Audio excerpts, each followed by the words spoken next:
ব্রাহ্মণবাড়িয়া একটি মসজিদ ভেঙে দিয়েছে কিছু ভিন্ন আকীদার মানুষ। এই মসজিদ ভাঙাকে কিভাবে দেখছেন আপনি?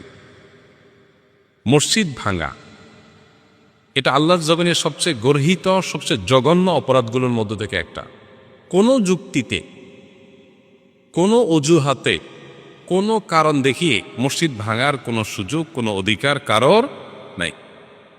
আমরা যখন ভারতে মুসলমানদের মসজিদ ভাঙা নিয়ে প্রতিবাদ করছি, তখন যদি আমাদের দেশে মসজিদ ভাঙে, এটা হবে আমাদের জন্য সবচেয়ে লজ্জাজনক কথা। মসজিদ কিংবা ভিন্ন ধর্মাবলম্বীদের উপাসনালয়, এগুলোর কোনোটাই ভাঙা, সেগুলোতে আঘাত করা, এটার শিক্ষা ইসলাম আমাদেরকে দেয়নি, বরং নিষেধ করেছে। আপনারা অনেকে জানেন, নবী করিম সাল্লাল্লাহু আলাইহি সাল্লাম জেহাদের ময়দানে পর্যন্ত অন্য ধর্মাবলম্বীদের উপাসনালয় পর্যন্ত তিনি আঘাত করতেন না, বরং ইসলামে পরিষ্কারভাবে নিষেধাজ্ঞা রয়েছে অন্য ধর্মাবলম্বীদের উপাসনালয়গুলোকে আঘাত করার ব্যাপারে। তাদেরকে আমরা তাওহীদের দাওয়াত দিব, তাদের উপাসনালয়গুলো নির্দেশ করে না। সেখানে মুসলমানদের মসজিদ কিভাবে আমরা নির্দেশ ভাঙতে পারি? কেউ যদি কোনো ভুল করে, কোনো বাড়াবাড়ি করে, তার প্রতিকারের আপনি বহু পথ অবলম্বন করতে পারেন। তবে আল্লাহর ঘরে আঘাত করতে পারেন না। আল্লাহর ঘর তো আল্লাহর ঘর। কেউ যদি কোনো মসজিদ আল্লাহর ঘরের জন্য জমি ওয়াকফ করে থাকে, দান করে দিয়ে থাকে, তখন সেটা আল্লাহর ঘর হয়ে যায়, এটা মালিক আল্লাহ। ওইটাতে আঘাত করা এটা শরিয়াতে সবসময় নিন্দনীয়। এই জন্য কোনো যুক্তিতেই মসজিদে আঘাত করা জায়েজ নয়। আমরা নবী সাল্লাল্লাহু আলাইহি সাল্লামের সিরাতের কথা জানি। কেউ যদি কোনো উপাসনালয়ে, কোনো গির্জা প্যাগোডাতে আশ্রয় নেয়, তাকে নবী সাল্লাল্লাহু আলাইহি সাল্লাম ইবাদতরত অবস্থায় থাকে, তাকে হত্যা করতে নবী সাল্লাল্লাহু আলাইহি সাল্লাম নিষেধ করেছে।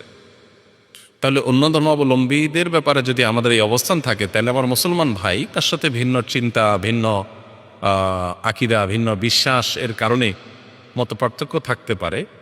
এমনকি কেউ কোনো ক্ষেত্রে বাড়াবাড়ি করতে পারে, সীমা লঙ্ঘন করতে পারে, কোনো ভুল করতে পারে, সেটার হাজারটা সমাধানের পথ আমরা বের করতে পারি। তাই বলে মসজিদে আঘাত করা এটা কখনো সমাধান হতে পারে না। বাংলাদেশ এই ক্ষেত্রে আমাদের আশেপাশে যেই কোনো দেশের চাইতেই ভালো একটা অবস্থানে আছে, যে আমাদের দেশে আলহামদুলিল্লাহ পরমত সনিষ্ঠতা এই লেভেলে আছে যে আমাদের পার্শ্ববর্তী ভারত কিংবা পাকিস্তানে পর্যন্ত ভিন্ন চিন্তার মানুষদের উপাসনায় আঘাত করা, এমনকি মসজিদে এক মুসলমানদের একটা গ্রুপ আরেক গ্রুপের মসজিদে আঘাত করা, এগুলো পাকিস্তানে প্রচুর পাওয়া যায়, কিন্তু আমাদের দেশে আলহামদুলিল্লাহ এগুলো নাই। আমাদের এই ঐতিহ্যটাকে ধরে রাখার চেষ্টা করা উচিত। কোনো মানুষ এ ধরনের কাজ করলে তাদের ব্যাপারে সবার দল মত নির্বিশেষে সবাই সেখানে সোচ্চার হওয়া উচিত এবং এই ধরনের কর্মকাণ্ড এটা করতে বাধা দেওয়া উচিত, এবং কেউ এই অন্যায় কাজ যেন করতে না পারে সবাই সতর্ক থাকা উচিত। সমাজের পরস্পর সহমর্মিতা এবং সহাবস্থান এটা যেন ভালো থাকে, এটা যেন সবাইকে দায়িত্বশীল আচরণ করতে হয়। দায়িত্বশীল আচরণ না করলে তার পরিণতি ভালো হবে না, আমরা সবাই ক্ষতিগ্রস্ত হব। আল্লাহ আমাদেরকে হেদায়েত দান করুন। যারা এই ধরনের কর্মকাণ্ড করেছে তারা নিশ্চয়ই জঘন্য কাজ করেছে, গুনাহের কাজ করেছে, তাদের তওবা করা উচিত, এবং কোনো যুক্তিতেই তারা আল্লাহর ঘরে আঘাত করতে পারেন না। আল্লাহর ঘর কে বানাইছে সেটার বিষয় না, যে বানাইছে সেটা ঘর কার? আল্লাহর। বিধায় এখানে আঘাত করা একেবারেই জঘন্য কাজ।